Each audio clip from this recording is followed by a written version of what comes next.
আসসালামু আলাইকুম। কেমন আছেন আপনারা সবাই? আপনাদের জন্য আজ আমি নতুন একটা রান্নার রেসিপি নিয়ে হাজির হয়েছি। সেটা হচ্ছে ধনিয়ার পাতা আর বেগুন আর আলু কুচি, কুচি করে এই বিলের গুঁড়ো মাছ রান্না। বাট এখানে চিংড়ি মাছও আছে, তারপরে মলা মাছ আছে কিছু, তারপরে কিছু চান্দা মাছ আছে।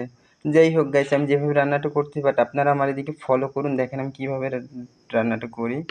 সেটা হচ্ছে গিয়ে প্রথমত আমি এখানে হাফ কাপ পরিমাণ তেল অ্যাড করলাম। বাট এবারে আমি এখানে মরিচ পেস্টগুলো দিয়ে দিলাম এখানে পরিমাণ মতন। এবার আমি সেই ধনিয়ার পাতা আর আলু কুচিগুলো মিক্স করলাম।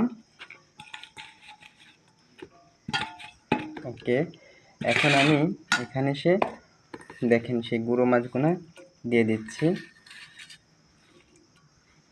এইভাবেই টিপটা করবেন, এইভাবে না করলে জিনিসটা আসলে স্বাদ একটু কমই হবে, এরকমই ভাবে করতে হবে আমি যেভাবে করছি।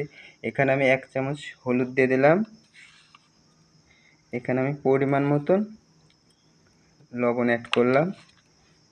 এখন আমি এটাকে হাত দিয়ে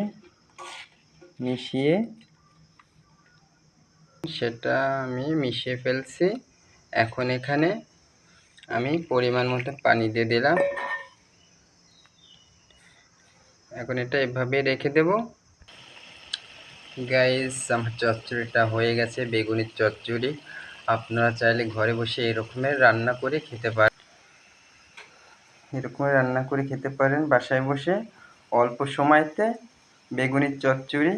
গাইস, আমার রেসিপিটা যদি ভালো লেগে থাকে অবশ্যই আপনারা লাইক কমেন্ট করবেন, বেশি বেশি সাবস্ক্রাইব করবেন। আর আমি যেন আপনাদের নতুন নতুন রেসিপি রান্না দেখাতে পারি, তার জন্য আমাকে সবাই দোয়া করবেন। ভালো থাকবেন, আল্লাহ হাফেজ।